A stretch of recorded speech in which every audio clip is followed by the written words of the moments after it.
kedua pelaku maling motor di Palembang terekam CCTV saat beraksi.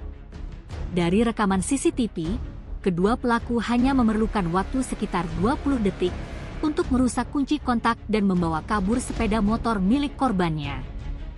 Peristiwa pencurian sepeda motor jenis Honda Beat, Nopol BG3091AEI milik korban Imelda Ardila Putri, terjadi di parkiran rumah makan pecel lele, bebek goreng Asia Mas Dio, yang beralamat di Jalan Opi Raya, Kecamatan Jakabaring, Palembang.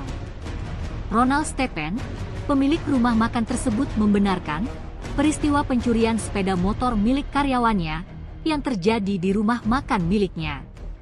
Ronald menerangkan, pelaku yang mengemudikan motor menggunakan helm dan jaket hitam, sedangkan yang dibonceng memakai helm putih dan jaket biru. Hilangnya sepeda motor Imelda, lanjut Ronald, baru diketahui saat rumah makan tersebut akan tutup sekitar pukul 20.00 waktu Indonesia Barat. Di mana saat hendak pulang, karyawannya tersebut melihat motornya sudah tidak ada lagi di parkiran. Kan itu kapan kok terjadi kok? Kemarin hari Jumat ya berarti ya. Hari Jumat sekitar jam 3 sore ya. Itu pelaku orang berapa kok kalau di CCTV? Itu modusnya seperti apa dia mencuri itu kok?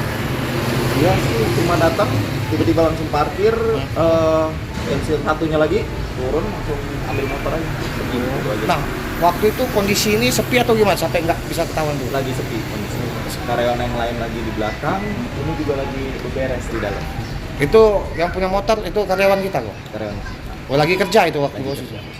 Motor apa itu kok? Honda Beat. Yang malingnya itu kok lama nggak kok prosesnya Yang kok? maling pakai Scoopy. Enggak nyampe semenit itu. Oh, sampai. Kayak sampai semenit langsung Itu dapet. motor ketahuan hilang kapan? Malam hari pada saat ini tutup baru sadar tuh karyawan. Oh, berarti lama kok. Sampai 5 jaman baru ketahuan. Ya. Oke, nama koko lengkapnya kok? Ronald Stephen Ten. Tim Liputan Sumsel Update TV melaporkan.